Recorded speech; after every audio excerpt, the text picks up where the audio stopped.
Good morning. We are reading Miss Jaffe is Daffy. We are on chapter number 3.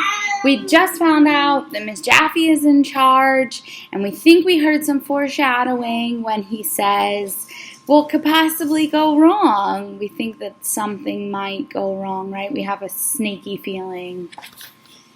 If you're following along, we're on chapter 3, Nice as Calm, page number 18. When I came into school in the morning on Tuesday, I saw the strangest thing in the history of the world.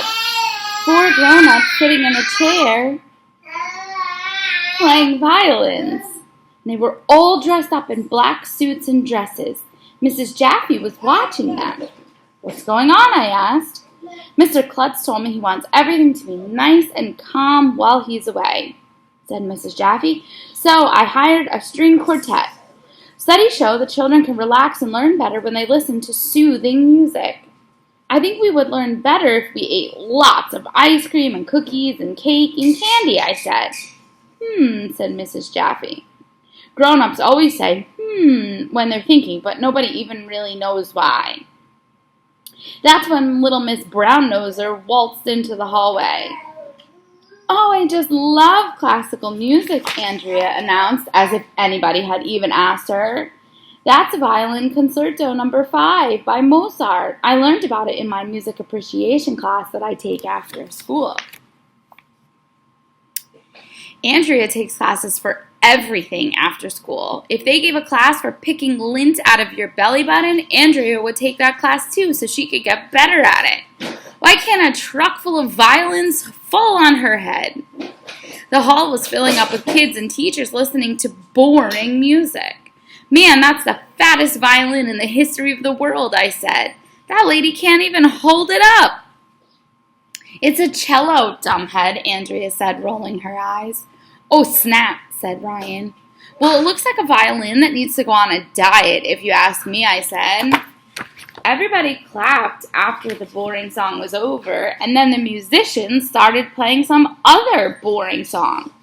Can you feel the tension oozing out of your pores, Mrs. Jaffe said, taking a deep breath.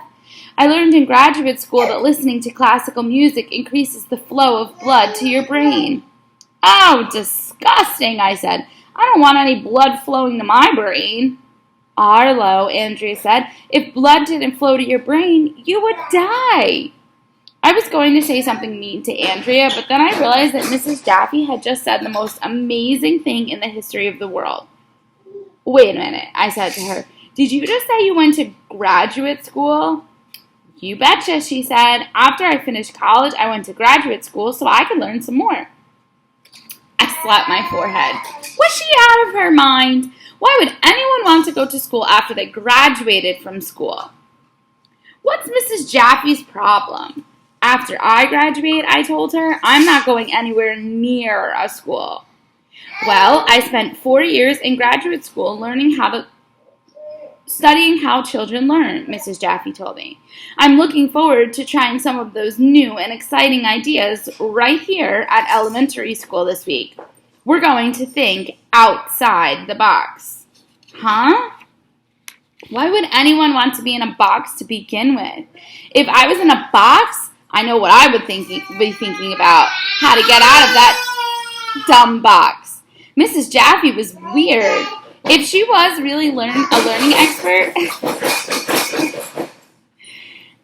she would have learned that after you graduate, you don't have to go to school anymore.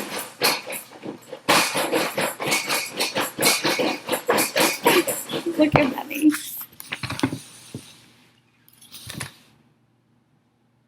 Hi, Ben.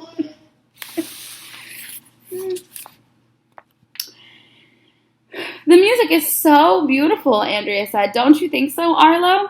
Yeah, just the opposite of your face, I said. I wanted to say, so is your face. But that would have meant that Andrea was beautiful. And if the guys ever heard me say that, they would say that I was in love with her. So don't ever say, so is your face, after somebody says a word like nice or pretty or beautiful. That's the first rule of being a kid.